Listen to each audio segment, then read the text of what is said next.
नमस्कार छात्रों, मैं मोहम्मद नवीद सर मेरे YouTube channel Mohammad Naveed sir संग हिंदी सीखे में आपका स्वागत करता हूं। आज हम हमारी पाठ्य पुस्तक का 7वां पाठ जो देखने जा रहे हैं वो है एक कविता स्वागत है। तो चलिए इसकी शुरुआत करते हैं। स्वागत है, इसके कवि जो है वो है श्याम दानेश्वर।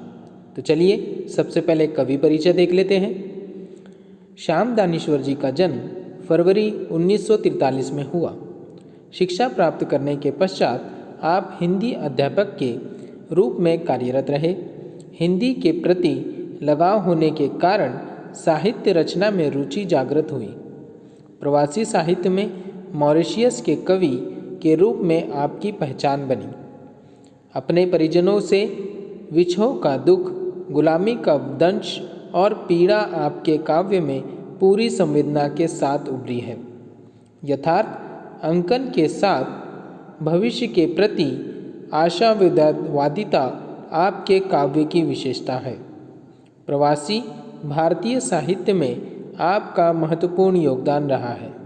श्याम दानेश्वर जी का मृत्यु 2006 में हुई। प्रमुख कृतियाँ पागल, कमलकांड, उपन्यास, काव्य संग्रह आदि। काव्य प्रकार: विदेशों में बसे भारतीयों द्वारा हिंदी में रचा गया साहित्य प्रवासी भारतीय हिंदी साहित्य कहलाता है।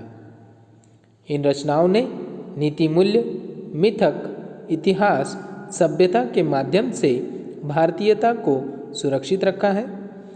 प्रवासी साहित्य ने हिंदी साहित्य को समृद्ध बनाने के साथ साथ पाठकों को प्रवास की संस्कृति, संस्कार एवं उस भूभाग के लोगों की स्थिति से भी अवगत कराया है। अभिमन्यु अनंत, जोगिंदर सिंह कंवल, स्नेहा ठाकुर आदि अन्य प्रवासी साहित्यकार हैं।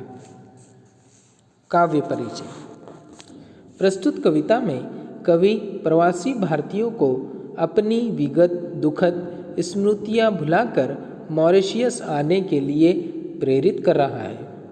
अब मॉरिशियस की भूमि नेहर के समान है जहाँ परिजनों से मिलाप होगा। लघु भारत के आंगन में कवि कभी सभी का स्वागत कर रहा है। कवि ने गिरमिटियों के जीवन में आए सकारात्मक पहलुओं को उजागर किया है। गिरमिटियों की पीढ़ियों के मन में स्थित भारतीयों की संवेदनाएं और उनकी सृजनात्मक प्रतिभाओं के दर्शन भी कराए हैं। चलिए मैं आपको एक एक पंक्ति पढ़कर सुनाता हूँ और उसका आपको अर्थ और भावार्थ भी बताते चलता हूँ। पहली पंक्ति दी गई है हमें, स्वागत है, स्वागत है, स्वागत स्वागत स्वागत है।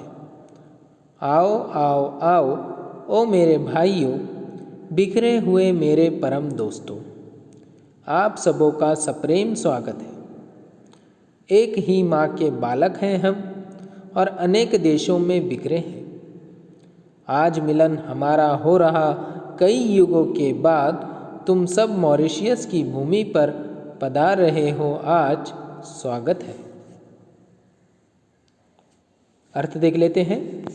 प्रस्तुत पंक्तियों में कवि प्रवासी भारतीयों को मॉरिशियस की धरती पर आने के लिए प्रेरित कर रहा है। वह कह रहा है कि आप सभी का इस धरती पर सप्रेम स्वागत है। हम सभी बिछड़े हुए भाई हैं। हम अलग अलग देशों में भले ही बिखरे हुए हैं, लेकिन हम सभी एक ही माता भारत माता की संतानें हैं। आज कई वर्षों बाद हमारा मिलन होगा। आज आप सभी मॉरिशियस की धरती पर पधार रहे हैं, आप सभी का स्वागत है। दूसरी पंक्ति देख लेते हैं। हम सब जहाजिया भाई ठहरे, कोई इस जहाज पर चढ़ा था तो कोई उस जहाज पर, और जब जहाज पानी में बहने लगे तो एक ही देश में नहीं पाए गए। लंगर पड़ा जब समुद्र तट पर, हक्का बक्का ताकने लगे, अरे कहाँ आ गए हम इतनी दूर, अरे भाई मेरे भतीजे कहाँ हैं।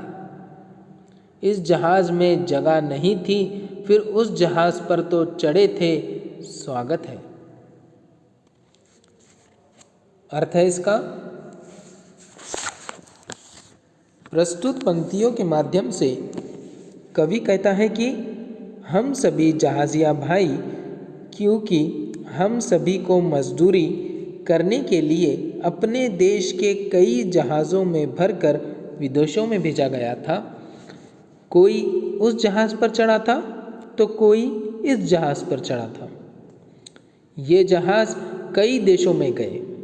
जब समुद्र के किनारे इन जहाज़ों का लंगर पड़ा तो जहाज़ में बैठे सभी भारतीय ये सोचकर भयभीत हो गए कि वे अपने देश से कितनी दूर आ गए हैं। उनके जहाज़ में जगह न होने के कारण उनके भाई भतीजे जो अन्य जहाज़ों पर चढ़े थे, उन्हें वहाँ न पाकर वे और अधिक व्याकुल हो जाते हैं। आप सभी का स्वागत है। अगली पंक्तियाँ देख लेते हैं। भूल जाओ वह पुरानी कथा मेरे हृदय के टुकड़ों, भूल जाओ वे जहाज़ी कारनामे जो होना था प्रारब्ध में। वही तो हुआ हम सब के साथ, अब रोना रोने से क्या होगा। जहाज़ी परिणयन को सोचना क्या, आज तो हम मिल रहे हैं युग युगांतर के बाद। देखो हम सब कैसे साथ हैं आज, लघु भारत के प्रांगण में स्वागत है। प्रस्तुत पंक्तियों के माध्यम से कवि कहता है कि अब पुरानी दुखद कथाओं को भूल जाओ।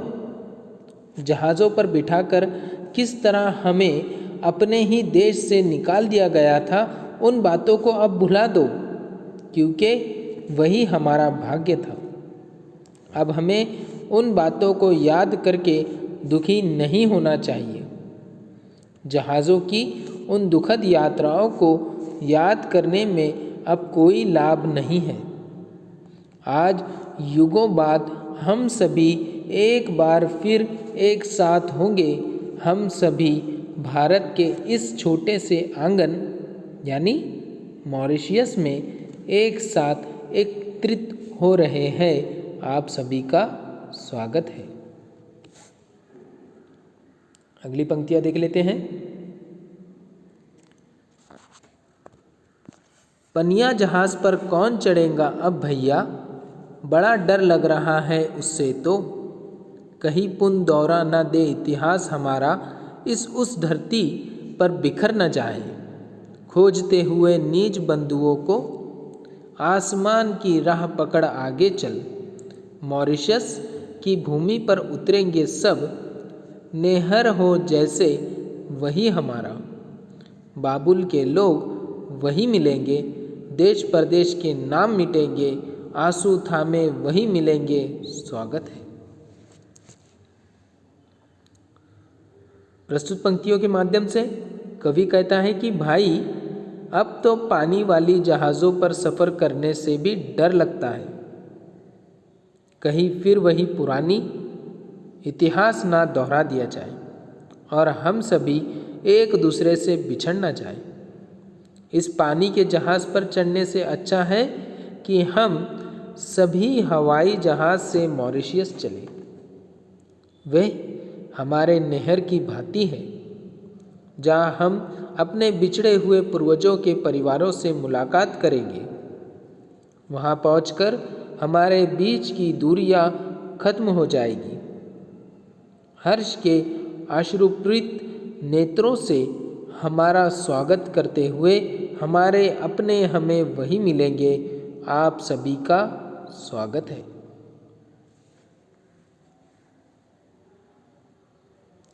हे मेरे गिरमिटिया भाई, परमीट अपनी जिगर छाप थी, पर दास्ता पंख में जा गिरे थे। कितने युग लगे पंकज बनने में, मॉरिच से मॉरिशियस बनने में। देखो इस पावन भूमि पर बन बांधुओं का सफल परिणयन। ये तो तब था घास ही पत्थर पत्थर, पत्थर में प्राण हमने डाले। देखो इस देश को घूम घूम कर बिछड़े बंधुओं के लहू कणों का स्वागत है। अर्थ देख लेते हैं इसका। प्रस्तुत पंक्तियों के माध्यम से कवि कहता है कि गिरमिटियों को तो सिर्फ कुछ ही सालों की मजदूरी का परमिट मिला था, लेकिन वे हमेशा के लिए गुलामी के दलदल में फंस गए। कई युगों के कड़े संघर्ष के बाद गिरमिटियां गुलामी के दलदल में सुंदर कमल की भांति खिले और ये मॉरिच सचमुच में मॉरिशस बन गया। हम सभी बंधुओं के कड़े परिश्रम के कारण ही घास और पत्थरों का यह उजड़ा हुआ देश इतना विकास कर सका है। इस देश का कण कण हमारे ही पूर्वजों के त्याग व मेहनत का गुणगान करता है। हमारे बिछड़े हुए बंधुओं के खून से सिंचित ये देश आज हमारा स्वागत करता है। आप सभी का स्वागत है। आखिरी पंक्तियां देख लेते हैं। हे मेरे भारत, नेपाल, श्रीलंका, फिजी, सूरीनाम, पाक, Guiana, south Africa, UK, US, Canada, France, Réunion आदि के सदोहर बंधुओं, इस भूमि में तुम सभी की स्मृति अंकित है तल तक। कहते हैं स्वर्ग इसे हिंद महासागर का कल्पना है या सत्य है। प्रिय भाइयों, कल्पना भी हो तो स्वर्ग इसे तुम बनाओ। स्वागत स्वागत स्वागत है। प्रवासी भारतीय हिंदी साहित्य संग्रह से। अर्थ देख लेते हैं आखिरी पंक्ति का। प्रस्तुत पंक्तियों के माध्यम से कवि कहता है कि भारत, नेपाल, श्रीलंका, फिजी, सूरीनाम, पाक, Guiana, south Africa, UK, US, Canada, France, Réunion आदि में रहने वाले मेरे प्यारे बंधुओं, मॉरिशस की इस धरती पर तुम्हारे अतीत के चिन्ह गहराई तक अंकित है। इसे हिंद महासागर का स्वर्ग कहा जाता है। शायद ये कोरी कल्पना हो, लेकिन मेरे भाइयों, आप सभी यहाँ आओ और इस कल्पना को सत्य बना दो, क्योंकि बिछड़े हुए बंधुओं को मिलाने वाली धरती स्वर्ग से कम नहीं होगी। आप सभी का स्वागत है। तो इस तरह ये पूरी कविता हम देख चुके। स्वागत है, जिसका मैंने भावार्थ भी आपको बतला दिया। इसका शब्द अर्थ और स्वाध्याय पूर्ण रूप से आपको लिखित रूप में आपके व्हाट्सएप ग्रुप पर दे दिया जाएगा। वहाँ से आप इसे लिख लीजिए। धन्यवाद।